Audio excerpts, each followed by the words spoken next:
You're listening to an Airwave Media Podcast. Welcome to From Beneath the Hollywood Sign. If you love old movies, Hollywood history, or the golden age of filmmaking, you've come to the right place. This is the podcast that talks about amazing stories of Tinseltown from another era and fascinating conversations with writer-producer Steve Cubine and actress-writer Nan McNamara. So, Steve, did Ava Gardner and Howard Hughes have a good relationship? Well, they did until he dislocated her jaw. What? Well, don't worry. She hit him back with an ashtray. From Beneath the Hollywood Sign is the gin joint for you. Recorded in Chicago, Illinois, with your hosts, Ken, Matt, Neal, and Jeff. This is Triviality. The cream of the crop! Hey everybody, welcome to Triviality, the show where a lack of seriousness meets a little bit of knowledge. I'm Ken. I'm going to introduce your show, but we have a special guest host today, which we'll get to momentarily. We are excited to start the second lap of our podcast here. I believe this is season 2, right? Yeah, season 2 completed the first year. So in the studio today, we have special guests making up a team. It's going to be Phil and James. How you guys doing? Hello. Hey, we're doing good. These are just two personal friends of us hosts of Triviality. So we're happy to have you guys in here to be a team. You guys have a good team name to come up with? Oh man, just take a minute. Okay. Yeah, we'll have to do that. We'll confer. Okay, you'll confer, and we'll get back to you on that team name. And we have Jeff and Neal in the studio, as per usual. No Matt today. Yeah, so Matt decided that he wanted to do a full recap of the Marvel Cinematic Universe. Yeah, all 19. Yeah, all 19 in one sitting. But instead of going to an actual movie theater like a normal person, he set up a tent outside of the Willis Tower. And he's going to be watching all of them on an iPad with also an illegally torrented version of Infinity War. It's a pretty bizarre thing that he's doing today. As opposed to a legal torrent. Exactly. And finally, the man of the hour, the man who will be hosting the episode, is Dave Nelson. How are you doing today? I'm doing great, guys. How are you? Great. And thank you for Skyping in. You said you were from Brooklyn, correct? I'm a lawyer here in New York. And very pleased to have this opportunity to try to stump you guys. Yeah, thank you very much for writing this game and for being a consistent listener. We appreciate that.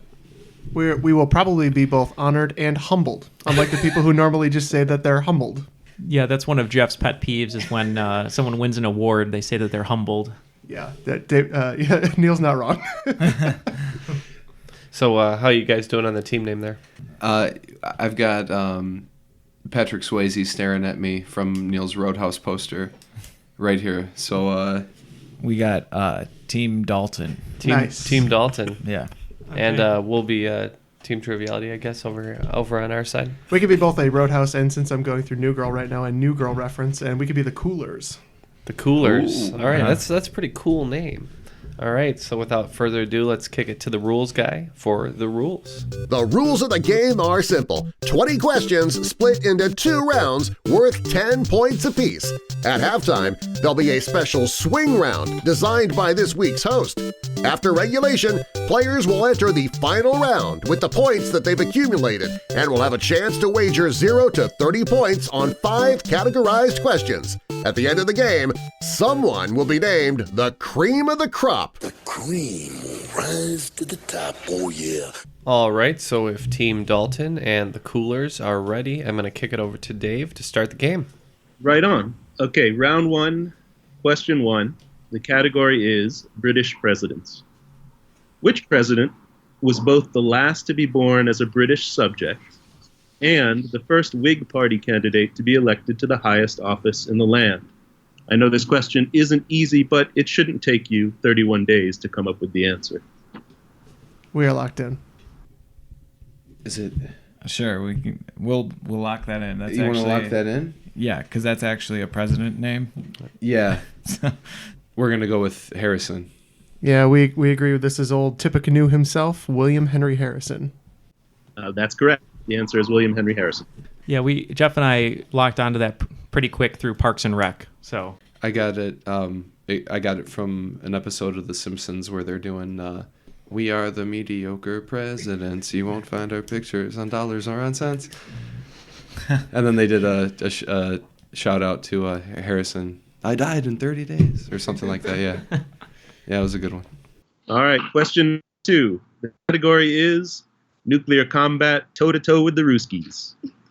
In the famous scene in Dr. Strangelove, in which Major Kong climbs down into the B-52 bomb bay, 2 nuclear weapons are seen, each marked in stencil with the legend, nuclear warhead, handle with care. Each of the 2 weapons also has a second message hand-painted on. Name the message that is scrawled on either bomb. You guys ever seen Dr. Strangelove? I remember seeing clips of that scene, but I don't remember ever seeing that movie in its entirety. I know Neal's seen it. Oh, yeah. I know who's on the bomb. It's Slim Pickens, and I can't think of what's on the bombs. I had a feeling you were going to go this way. As soon as you said it, I was like, oh, I can't remember what's on the bombs. We must not allow a mine shaft gap. Yeah, we'll say we're locked in. Yeah. Yeah. I can't remember what it is. It's something... I have no idea. I can't remember. Yeah, And Peter Sellers does a great job in that film. Great job in that film. Great job in that film. Yeah, he's so good. I'm not gonna pull it. So let's just put open wide. I know it's wrong. All right, so we have open wide, and from you guys, We said goodbye. Yeah, it's a tough question. Sorry, the answers are hi there and dear John. We got that. We got the Way opposite. We said goodbye, and it was supposed to be a hi. If you would have said mahalo, I guess you would have been both right and wrong. That's true. all right, question 3. Question number 3. The category is conspiracy theorist legends of baseball. Which major league pitcher, who's currently number 11 on the all-time wins list with 329, is also the career leader in balks? Perhaps he occasionally got distracted by the low-frequency sound waves constantly being broadcast at him by the U.S. and Russian governments. I like these hints. Yeah. Yeah, these are really well-written questions. They're locked in? Yeah, we're locked. All right, so it looks like the Daltons are locking in. So we're having some trouble. These are all really great clues, and we're trying to go from it in different ways. So, like, what would a low frequency be? Some terms for that. What pitchers can we think of that could be in the top or right outside the top 10 of games won? We're not really coming up with anyone at the moment. We said Randy Johnson because his nickname is the Big Unit, maybe unit with frequency. Jeff wrote down what's the frequency Kenneth. We've had a certain question like that before, but is the name Ken in there? I'm not really landing on anyone. I mean, no clue that would allude to a certain pitcher. So no one you could think of who's kind of a conspiracy theorist now. I know Kurt Schilling is really crazy, but let's. You just want to go with like Randy Johnson because of his nickname, the Big Unit. I'd rather go with Kurt Schilling, but okay, all right, we're gonna lock in with Kurt Schilling, and we're going with Roger Clemens. Well, this is a guy who had a very long, successful career, obviously, and famously never spoke to the press at all until a few years after he retired. He gave a magazine interview and almost immediately revealed perhaps why he never spoke to the press, because he articulated his belief in about 25 different completely bonkers theories. Philadelphia Phillies legend Steve Carlton. Oh, okay. Okay. Yeah, we'll have to text Matt at his Infinity War screening and see if he knew that one. He probably did. Kurt Schilling is a really solid guess for sure, because he's also nuts. Yeah. Question number 4. The category is Mo Money, Mo former Pennsylvania state houses. What 2 pieces of U.S. currency depict Independence Hall in Philadelphia? Is that the one from National Treasure? No, that's just, I don't know. Remember in National Treasure he pulled it out? I don't remember. I know it's right. No, because that's how I can do it too. Oh, through National was it? Treasure. Yeah. Because the National Treasure. Remember, you guys were yelling at me about the movie being stupid, but now it's coming in handy. Maybe we could still get it wrong, and then argument stands. I think that's correct though, because in the movie he goes, "Hey, pull out that," and then he goes, "Look on the back. It's Independence Hall, daylight savings time." Was that the currency right there? I think that is. That's for sure right. I'm pretty sure because it was that one I know for sure. The first one though. Okay. But I'm also concerned that like the second one is some sort of obscure piece, like, the silver dollar half. Oh, All right, we're locked in. If you guys want to talk your answers out. Okay, well, he just wrote down the 1 cent piece. Come on, man, we're in the land of Lincoln. On the back of the... It's not fair. It has a shield on the back now. Well, that's true. Yeah, but even still, it always had the Lincoln Memorial on the back of the penny. Does it? Yeah, it is. Oh, okay. Yeah. Oh, that's right. Okay. We think the national treasure piece, I think, was the 10. And then we're sort of guessing with the 100, and that's what we locked in with. So. Okay, Jeff, why don't you take this one? You're the banker. Sure, that's reason enough. So I'm pretty sure on the back of the 10 is the U.S. Treasury, the back of the 20 is the White House, back of the 50 is the U.S. Capitol, and on the back of the 100 you'll find Independence Hall. The other one, I believe at one point it was on the back of the 50-cent piece. Well, the answer, the question asked about U.S. currency, which is paper money.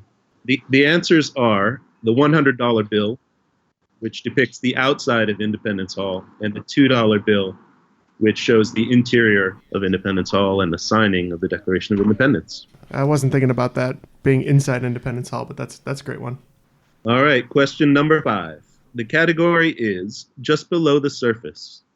Submarines are a crucial element of any modern navy. For example, each of Russia, the U.S., and China have in commission over 60 submarines manned by tens of thousands of sailors and officers. But which war featured the first military use of a submarine in battle? We're locked in. You guys can talk out loud. Okay. All right. I wonder if there would be in the Revolutionary, or if there were other wars in other countries that might have used them. Yeah. If you feel good about this one, I mean, we can go with that. Like, this just popped into my head. 1812 popped into my head for some reason, but I have no idea. I don't really. Wasn't 1812 like more land based? But I have no idea. We can go with civil, man. All right, let's lock in with civil. Civil War, the American Civil War. Be specific there.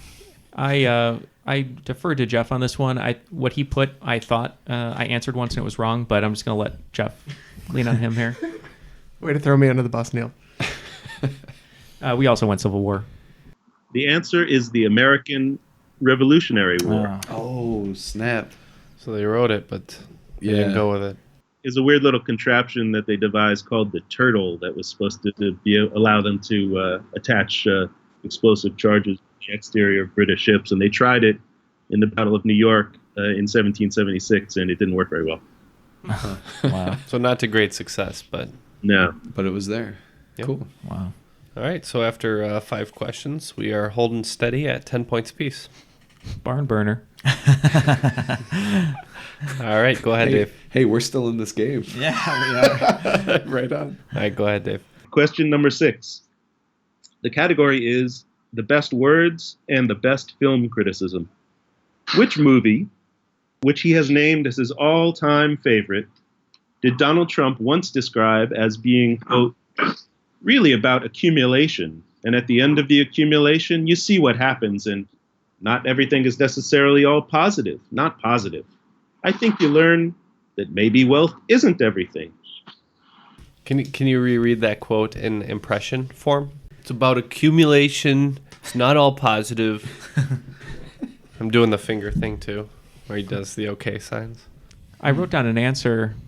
I do know in an interview he said that was his favorite movie, but it does not sound like his quote. But he never makes sense. So I wrote down Bloodsport, which sounds insane. But Is that Jean-Claude Van Damme? Yeah.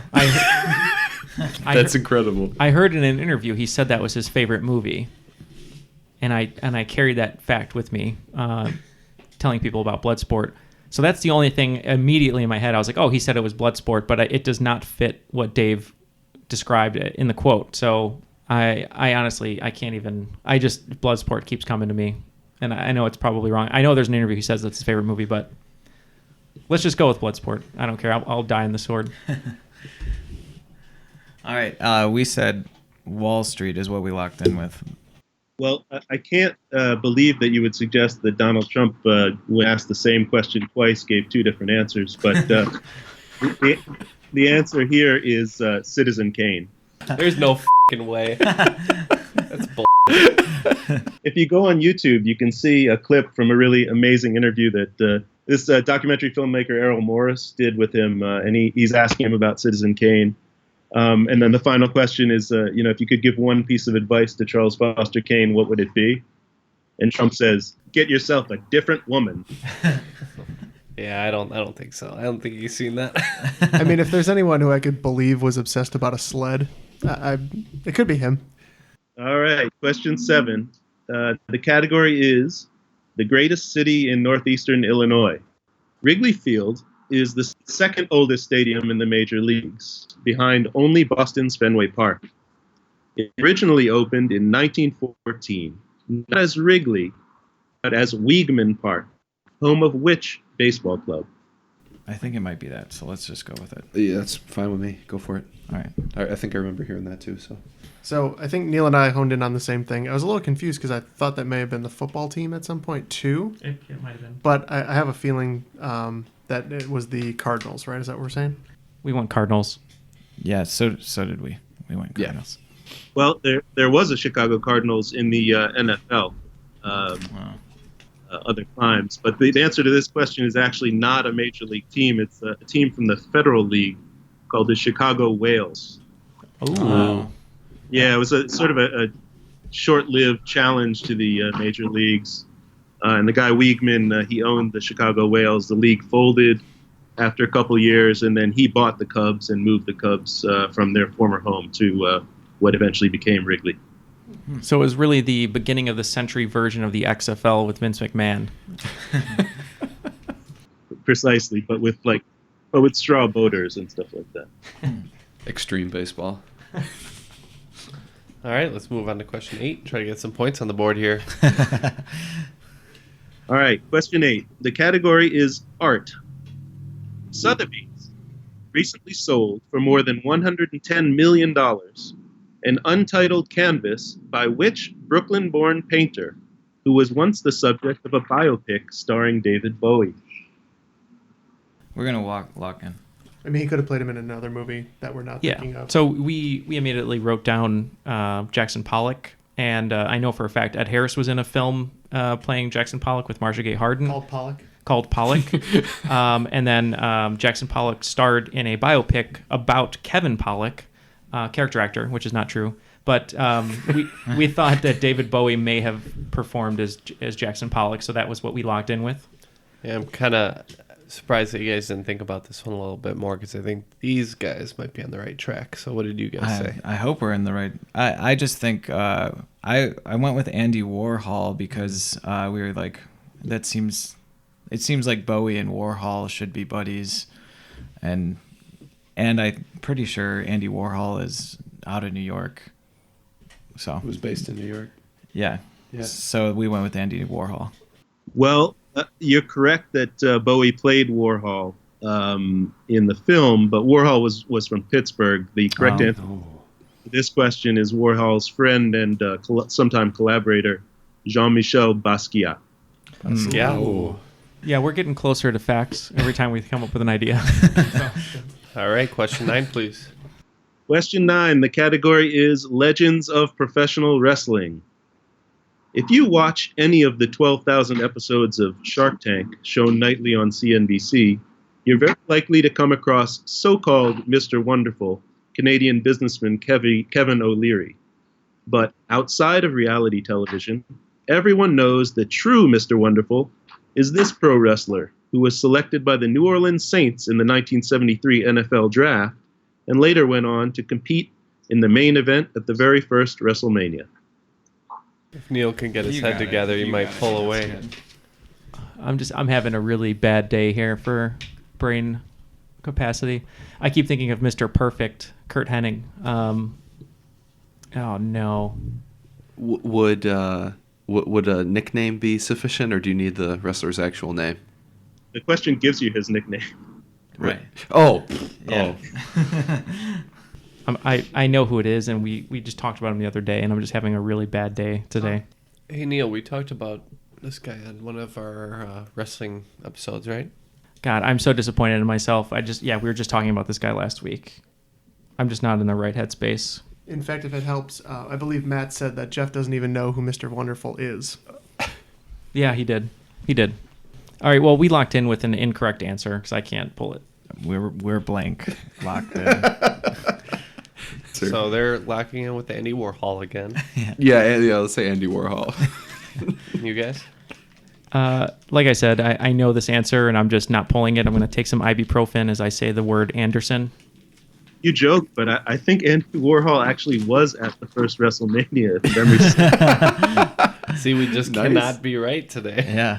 You know what? I think to increase our chances of winning this game, I think we're just gonna right now lock in with Andy Warhol for all answers.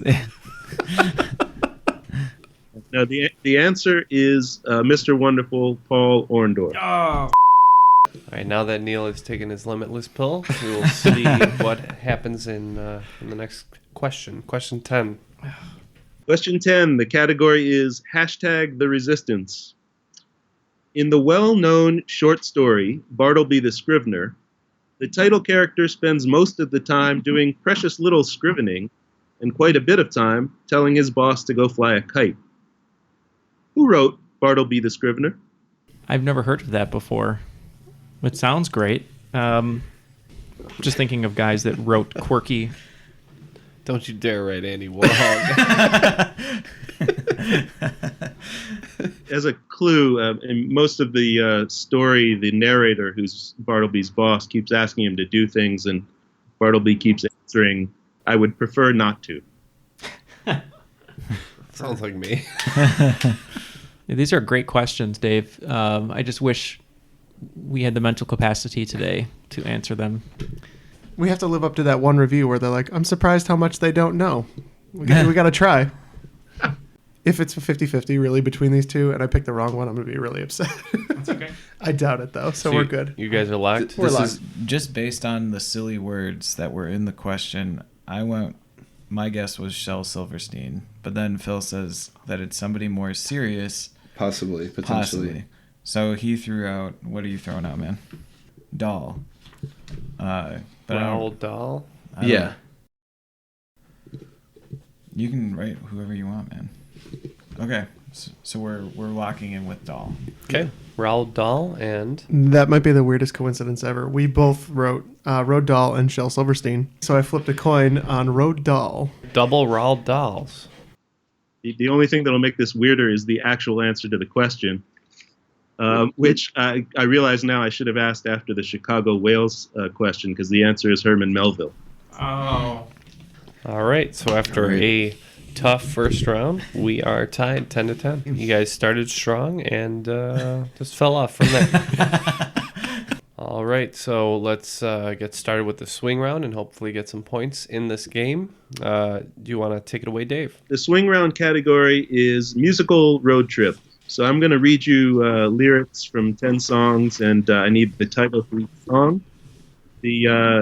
The theme is each song in the title, the title contains the name of a city or town. All right, and how many of these are we doing? I have 10. Tell me how many you want. So 10 for 5 points apiece. Number 1, we don't make a party out of lovin'. We like holding hands and pitch and woo. We don't let our hair grow long and shaggy like the hippies out in San Francisco do. Number 2, roll down the window, put down the top, crank up the Beach Boys, baby, don't let the music stop. We're gonna ride it till we just can't ride it no more. Number 3, y'all feel me, all ages and races, real sweet faces, every different nation. Spanish, Asian, Indian, Jamaican, black, white, Cuban, or Asian.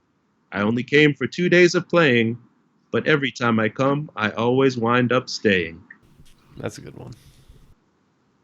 Number 4, so the graduations hang on the wall, but they never really helped us at all. No, they never taught us what was real, iron and coal and chromium steel. Number 5, help me information, more than that I cannot add.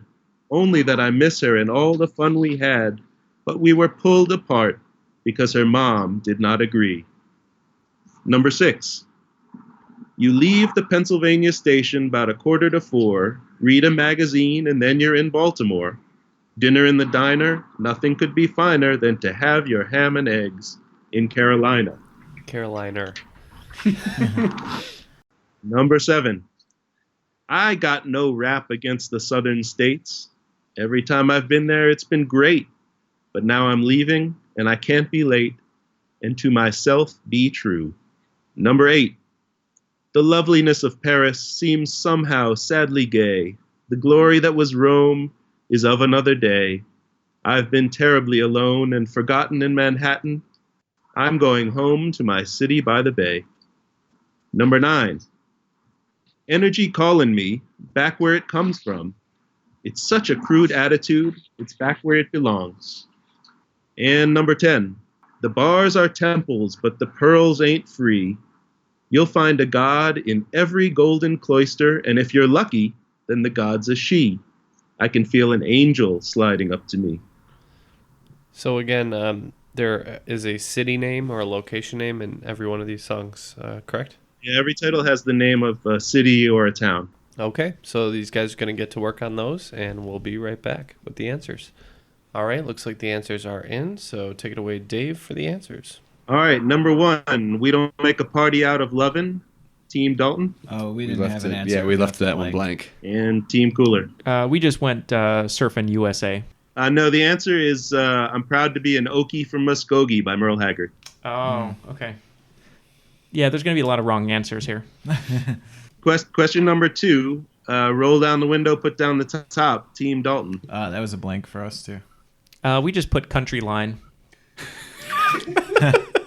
This is the Randy Newman classic, I Love L.A. Oh. Told you it was a country artist. You got a friend in me. And not country, I mean, you know what I mean. Show people got every reason. All right, question number 3. I only came for 2 days of playing, but every time I come, I always wind up staying. Team Dalton. Welcome to Miami. The Will Smith classic. Bienvenidos. We said Miami. Awesome. The answer is Miami by Will Smith. You're correct. So 5 points apiece on that one. Yeah. All right, question number 4. So the graduations hang on the wall, iron and coal and chromium steel. Team Dalton, what'd you put? This one feels familiar, but we weren't able to get it, so we left it blank. Got a whole lot of nothing on that one.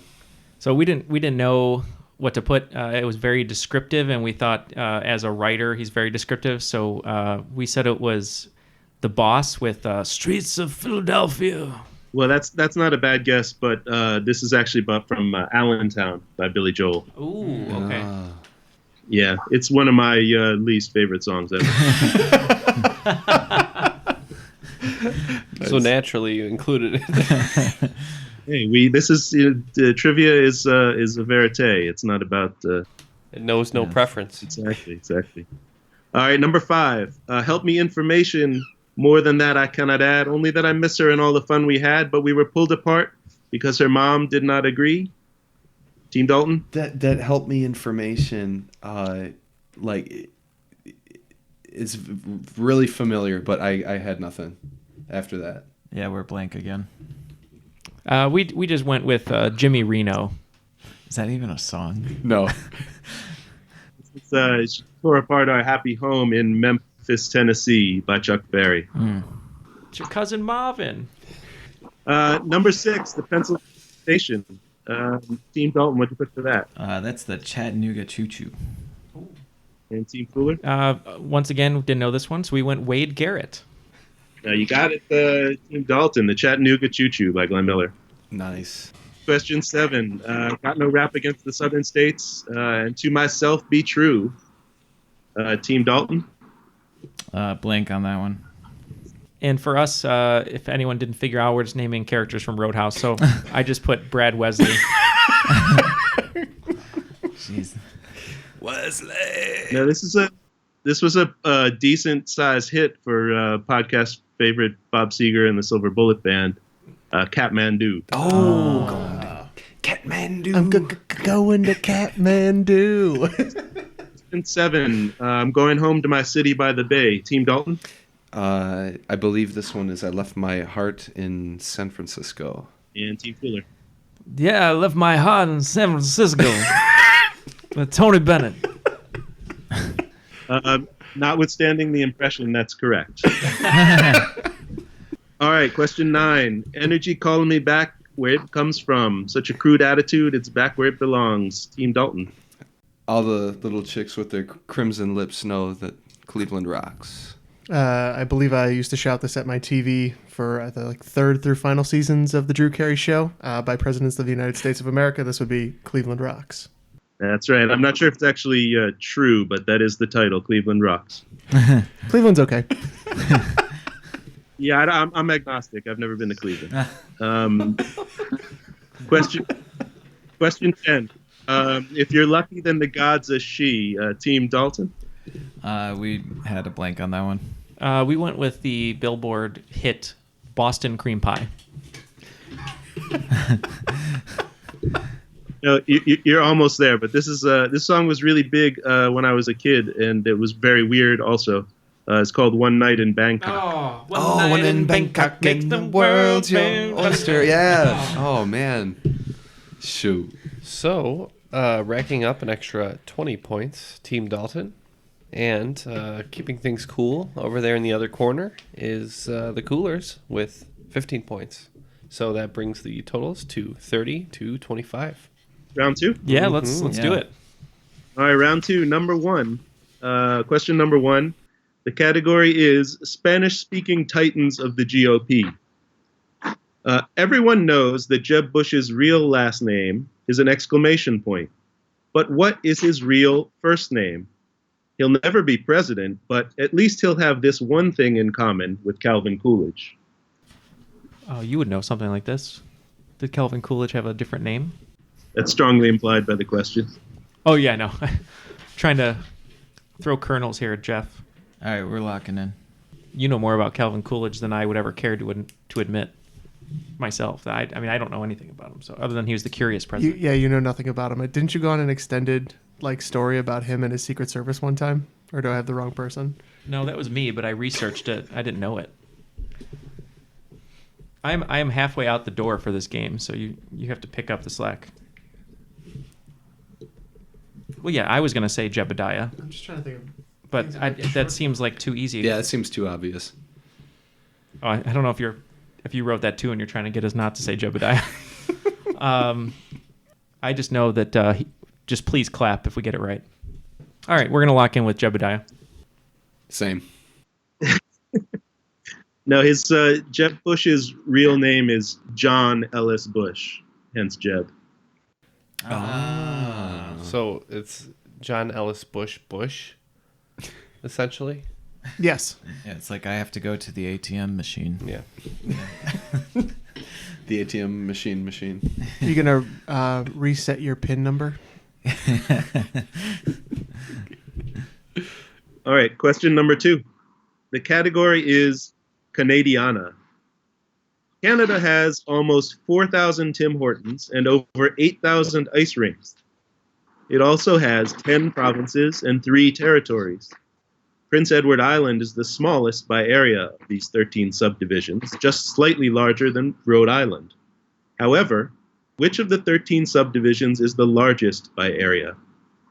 I think I can name most of them. I don't know if you can tell me which one's the biggest, though.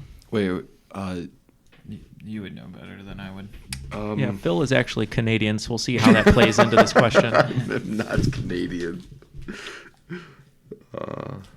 He just likes the bare naked ladies, all right? Yeah. Good man. How long has it been since you've been to Canada? We went last summer. Yeah. It's been I a was year, really yeah. just hoping you were going to go, it's been. It's been 1 week. All right, well, we got 10 down. We wrote 10. One of them is a dog breed, but that's not going to give anything away. I have a rough idea of the shape of all of them, but I'm trying to take out of my mind the map projections to see if I can figure out which one's actually largest. Well, fun trivia fact. When Ed Sheeran sang his song The Shape of You, he was actually talking about the provinces of Canada. Right. You're in? Yeah. So we wrote down a bunch of the provinces: British Columbia, Ontario, Newfoundland, Labrador, Yukon Peninsula, Quebec. Yukon Territory. Yukon Territory, Saskatchewan, Manitoba. I don't know what these two are. None of it. Prince Edward Island. And all of it. Prince Red. So I don't know. It's up to you, Jeff. Like I wrote some of these down, which I'm proud enough for the day to know that I knew at least like 6 Canadian provinces. So or territories. So I feel like, just given that it's like a bunch of land up there, I feel like none of it might be the correct one. I know Quebec is fairly large, but I'm thinking it's one of the 2 northern territories. Mm-hmm. So I would guess none of it. It's a funny answer, and Dave has had some funny answers and questions, so I wouldn't put it past him to have the answer be none of it. Well, and even if that is our answer, and we get it wrong, it would be like the rest of our game where we're getting none of it. So, okay, we're gonna lock in with none of it. All right, we locked in with Ontario. Yeah. And the answer is none of it. Ooh, nice. Nicely done. Yeah, none of it has a certain combo breaker. has a certain. All right, question number 3. The category is hauntingly beautiful music. Which professional musician, endlessly advertised on television in the 1980s and 1990s as the, quote, master of his instrument, and whose recordings appeared on the soundtracks to The Karate Kid, Once Upon a Time in America, and Kill Bill Volume 1, was born in 1941 just outside of Bucharest? The only other name that came to me was this one. Are we in, Jim? Yeah, we James? just locked it. Okay. So we wrote down a bunch of names, like Ennio Morricone did a lot of composing, but I just don't see him advertising himself on TV as a master of his instrument. The way that the question's worded, I almost feel like it's a singer, and they're talking about how good their instrument, as in their voices. I could be wrong. Jeff wrote down Bernard Herrmann, but I don't believe that would be right because he would have composed Psycho when he was like 20, which would have been wrong. So he was much older. Well, I know that the song you're whistling is Bernard Herrmann. That I'm positive of. Okay. Other artists I can think of on that soundtrack, he worked with the RZA. Mm-hmm. The 5678's, the Woohoo song, that was pretty famous in Kill Bill. And I can't really think of any of the other songs or artists off the top of my head. The Karate Kid, that's what's killing me. I'm thinking of The Karate Kid right now, and I can't think of what song would be in it. We're going to go Pavarotti. That's also what we locked in with, was Pavarotti. Yeah, brief aside, it's funny. I knew the song on the Kill Bill soundtrack that featured this guy, but I couldn't come up with his name. But I did some side research, and once I saw it, I was like, oh yeah. So go ahead. What's the answer, Dave? So this actually is not a singer. It's a instrumental musician, the master of the pan flute, Jorge Zamfir, known professionally as Zamfir, master of the pan flute. Mm-hmm. The what is it? The Lonely Shepherd? Lonely Shepherd. Sorry, those when I was a kid, those commercials were on TV probably 100 times a day. Well, that reminds me of, for us, like, you used to watch the Esteban guitar commercials. Yeah. I remember those. Yeah. The bring Esteban. Yeah. And they used to always show them, like, you'd be watching, Saturday mornings, cartoons and roller derby and professional wrestling and kung fu movies. And then all of a sudden there'd be a commercial for Zamfir, master of the pan flute, which even when I was like 7 years old struck me as a little bit disjunctive. All right, question 4. The category is black gold. OPEC, or the Organization of Petroleum Exporting Countries, currently has 14 members, including nations from Africa, the Middle East, and 2 South American countries, Venezuela, and this country, birthplace of Silicon Valley creator Mike Judge. I think I'm down to Brazil or maybe Colombia. Regionally, they're both in, I guess, northern South America there. Colombia and Venezuela being neighbors. Given the similarity of the regimes, I might think Colombia. Yeah, I'll say let's go Colombia because Sofia Vergara is from Colombia. And you guys? We went with Chile. The answer is Ecuador. Wow. Also a neighbor of Venezuela. Question 5. The category is where a kid can be a kid. So no one knows what Alfred E. Newman's middle name is, but what is King of Fun Chuck E. Cheese's middle name? So we're between Ellington and Esquire, which I'm sure are incorrect. I know I've read this before. I just can't pull it at the moment. Charles, I think his name's Charles, right? So Charles Ellington Cheese, Charles Esquire Cheese. Whatever. We're gonna. Is there an E cheese you can make a joke about? No. We're gonna go Esquire. And we went with Edward. It's actually Charles Entertainment cheese. Yeah. And Entertainment's his middle name. Quite literally. It's the only thing weirder than all of the possibilities you guys were discussing. All right, question 6. The category is 1970s television. If Mr. C is Tom Bosley and Mrs. C is Marion Ross, who's Richie C? You guys are locked in? Yeah. Okay, so that's Ron Howard, right? Oh, Richie? Yeah. Neal's checked out. Do we need his character name? No. Richie Cunningham? No. Okay. Who's the actor? All right. My name is Richie Cunningham. This is my wife, Oprah. Great poll. All right, so it looks like the coolers are in with Ron Howard. And that's what we put as well, Ron Howard. Ron Howard. 2 Ron Howards, please. Let's make it 3. The answer is Ron Howard. Hey, we got one. Yeah, sorry, I heard the question, but I was just in a fugue state. Just a quick recap after question 6. We are at 40 to 45 with a slight advantage towards the coolers. All right, question 7. The category is goal. This summer, FIFA will hold the 21st World Cup Finals in Russia. Unfortunately, the U.S. team will be at home watching from its collective couch. The very first World Cup tournament, held in 1930, in which the U.S. team had its best ever finish, advancing to the semifinal before getting demolished by Argentina 6-1, is also the only World Cup to be played all in one city. In what country, whose current population is just under 3.5 million, was the first World Cup held? I think it's got to be one of those two. I think that's And of population those too high. two, that Okay. one. This one seems like it might be too populous. Yeah. Yeah? You feel good about it? Yeah, we're locking in. Okay. Okay, it looks like Team Dalton is locking in. I'm thinking it's either maybe like a smaller European country or a Central American country. A lot of other options are way too populated. A lot of very famous World Cup teams, Germany, Brazil, knock them right off. The UK is famous, but not for good reasons. Or England's team, sorry. Let's go Scotland. Dalton's going with Portugal.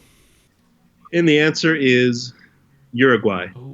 I guess I didn't realize Uruguay was that small. Yeah, it's a surprisingly successful soccer country given its pretty tiny size. All right, question 8. The category is speaking of which. Speaking of the World Cup, sorry, Team Dalton, what is the total number of matches that will be played at this summer's World Cup Finals in Russia? So you can do the math. I wrote down 13 for no reason. Well, how many teams do you think enter? Well, I was trying to think of a bracket, and I was just, in my head, I was doing like 12. I know they play in groups and stuff, but I can't really remember how that structure works. You guys are locked in? Okay. Yeah. We're going to go 63. Team Dalton's going with 32. All right, guys, you have 8 groups of 4 teams. So that makes 48 first-round matches. You have 8 matches in the round of 16, 4 in the quarters, 2 in the semifinals, and 1 in the final makes 63. But they also play a third-place match, so the answer is 64. Oh man. I was thinking about doubling that too. Should have done that. Tough break, Jeff. Come on, man. Come on, man. Jeff just threw down his headphones in disgust. The third round match, or the third place match. My math was perfect otherwise. All right, question number 9. The category is Mutual of Omaha's Wild Manhattan. Surprisingly, New York City is home to several species of very creepy animals. Roaches, mice, bats, bankers. But until this year, no one had ever seen a tiger roaming the streets of Gotham. And it seems that is still the case. NYPD, responding to a recent report of a tiger at 166th Street and St. Nicholas Avenue, arrived to find what somewhat more quotidian critter instead. No Gideon's Bible was found at the scene. I'm going to lock in. Okay, so they locked in. So you're saying it's a Beatles song? Yeah. Think of Beatles songs with animals in them. Well, it could be a beetle. Right. But I feel like the main character is like an animal name. Walrus? No. Paperback writer. It's supposed to be less interesting than a tiger. Walrus. We're locked in. We went with raccoon. Yeah. This is the Beatles song, Rocky Raccoon. So we said raccoon. That's correct. The answer is a raccoon. Sweet. What's the Gideon Bible reference? Only to find Gideon's Bible. Oh, okay. That's it. I thought the singing portion was over, but apparently not. Question 10? Let's do it. Let's finish strong, guys. Question 10. The category is Flags of Our Padres. Several state flags feature mottos in either English or Latin, but the flag of which state, admitted to the Union in 1889, is the only one to contain a motto in Spanish, which reads Oro y Plata? You're the flag man. Oh, that was my guess, but I don't know why they would have Spanish on their flag, though. I can see 1889 on a flag, but I'm trying to remember which one. California was much earlier. We assume it's southwestish, right? Yeah, for the Spanish, yeah. Yeah. I think we're going for... Because plata means silver. Oh, it does? Yeah. What about ora? I believe that's gold. Okay, so gold and silver. Are we talking about a mining area? So maybe Arizona, Nevada. Yeah, Arizona was added in 1912. I'm pretty sure it was the last of the contiguous United States added. Any other mining? I keep coming back to Nevada. I've got nothing better. Let's go for it. We're locking in with Nevada. We locked in with Colorado. It is a state that's known for mining, but more for copper than for either gold or silver. It's Montana. Oh. Wow. Known for its large Spanish-speaking population. Also where Justin Timberlake proposed to Jessica Biel. Put that in your pipe and smoke it. I do like that little factoid. I'm going to cut that out of the podcast and put it into the scrap folder, actually. All right, so that's all 10 questions, bringing the grand total of the scores today to 50 points for Team Dalton and 55 points for the Coolers, who are cooling off right now, getting ready for the categories for the final round. So, Dave, what are those? The categories are current events, Chicago in literature, corporate marketing, children's books, and 1 out of 4 ain't bad. Okay, all the wagers are in, and let's go to Dave for the questions. All right, question 1, current events. A Southwest Airlines flight from LaGuardia recently was forced to divert and make an emergency landing after an engine exploded and resulting shrapnel shattered a window, causing the death of 1 passenger. The plane was originally destined for Dallas, but where did it make the emergency landing? Question 2, Chicago in literature. Which novel by Theodore Dreiser, published in 1900, tells the story of 18-year-old Caroline Meeber, who leaves her rural Wisconsin home to seek fame and fortune in Chicago, which Dreiser describes as, quote, a giant magnet drawing to itself from all quarters the hopeful and the hopeless. Question 3, corporate marketing.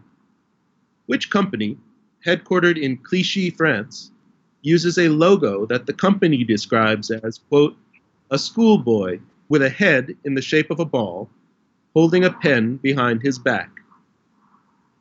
Question 4, children's books. Which classic children's book was described by its author as being about, quote, the joy of being a little boy alive on a certain kind of day. The air is cold, you touch the snow, aware of the things to which all children are so open. Question 5, 1 out of 4 ain't bad.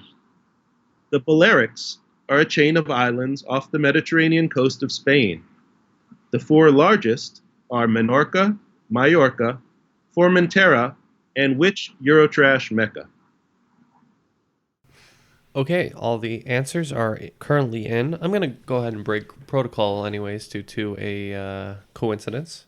We have Oakland 5s all the way down for Team Dalton, and we have 10s all the way down for the Coolers.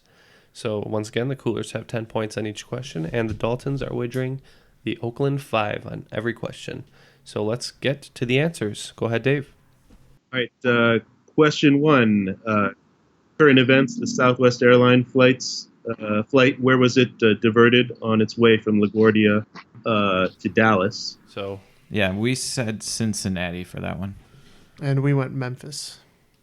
The answer is Philadelphia International Airport. Okay. Number 2, Chicago literature, the novel by Theodore Dreiser, in which 18-year-old Caroline Niebuhr leaves Wisconsin to come with her dreams to Chicago. What did you guys put? We didn't have an answer for that one. We know it's wrong, but we just put The Jungle because it was in Chicago. Yeah, this is a really good but incredibly depressing novel called Sister Carrie. All right, number 3, French company with the corporate logo of the boy holding a pen behind his back. What did you guys put? We were blank on that one. We guessed Bic. And the answer is Bic. I have a Bic pen in my hand with that boy. Oh my gosh. Yeah, dude, that's hilarious. I didn't realize they were. That's a French company, right? Yeah, they're really great with the branding. Number 4, children's books. So, which classic book was described by the author as being about a boy alive on a certain day touching the snow? What did you guys put? We went with Rudolph the Red-Nosed Reindeer. Again, knowing it's probably a wrong answer, we went with The Giving Tree. This one was actually included at the request of my 7-year-old daughter. It's a classic by Ezra Jack Keats, The Snowy Day. And the last question, number 5, 1 out of 4 ain't bad. The 4 main Balearic Islands are Menorca, Mallorca, Formentera, and which Eurotrash Mecca? We didn't have an answer for that one. We said Ibiza. Ibiza. And the answer is Ibiza. All right, so at the conclusion of the final round, the Coolers are going to drop 10 points, and Team Dalton is actually going to drop 25 points.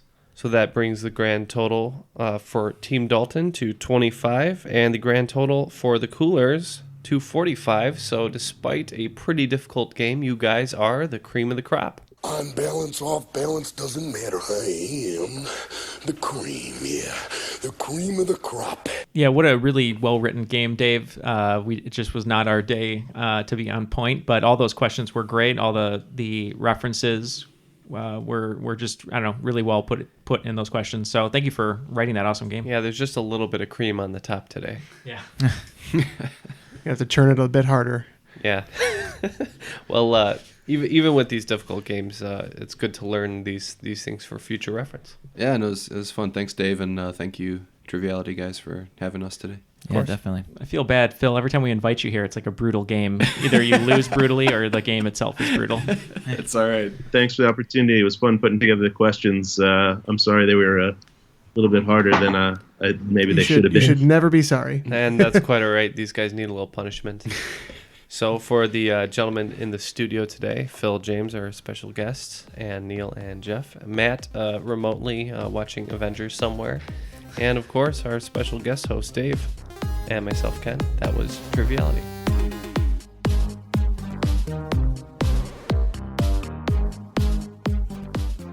I'm sorry, sir. Well, I won't lie to you. Cards are not my bag, baby. Allow myself to introduce myself. My name is Richie Cunningham, and this is my wife, Oprah. My name is number 2. This is my Italian confidential secretary. Her name is Alata. Alata for China.